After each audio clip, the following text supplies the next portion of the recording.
భారత్ కు సంబంధించిన సున్నిత సమాచారాన్ని పాకిస్తాన్ కు చేరవేస్తున్న వారిని గుర్తించి అరెస్టులు చేస్తున్నారు.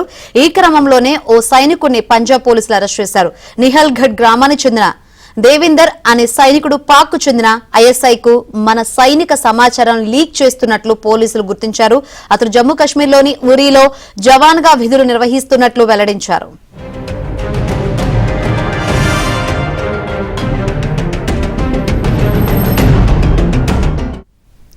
ఇక గూఢచర్యం ఆరోపణల కేసులో ఇటీవల మాజీ సైనికుడు గురుప్రీత్ సింగ్ ను పోలీసులు అరెస్ట్ చేశారు.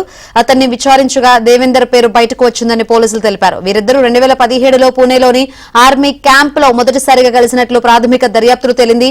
అక్కడి నుంచి వీరి మధ్య స్నేహం బలపడిందన్నారు. సర్వీస్ సమయంలో భారత సైన్యానికి సంబంధించిన సున్నితమైన సమాచార పత్రాలను గురుప్రీత్ లీక్ చేయగా ఆ పత్రాల సేకరణకు దేవేందర్ సాయం చేసినట్లు సమాచారం.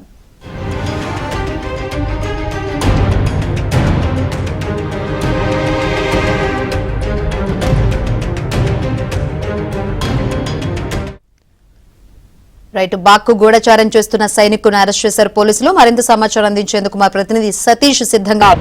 అరెస్ట్ చేసినట్టు పోలీసులు తెలిపారు. అతడు జమ్మూ కాశ్మీర్ ఉరిలో జవాన్ గా విధులు నిర్వహిస్తున్నట్టు కూడా వెల్లడించడం జరిగింది. గూఢచారి ఆరోపణల కేసులో ఇటీవల మాజీ సైనికుడు గుర్ప్రీత్ సింగ్ ను పోలీసులు అరెస్ట్ చేసి ఆయన్ని విచారించిన అనంతరం కూడా తాజాగా దేవేందర్ పేరు బయటకు వచ్చింది. వీరిద్దరు 2017లో పూణేలో ఆర్మీ క్యాంప్ లో మొదటిసారిగా కలిశారని ప్రాథమిక దశలో తేలిందని అధికారులు చెప్తున్నారు.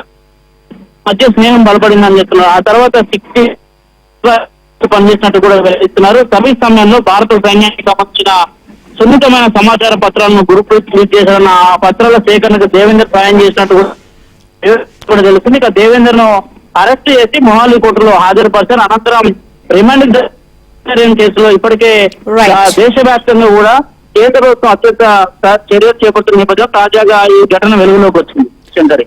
Right, thank you Satish.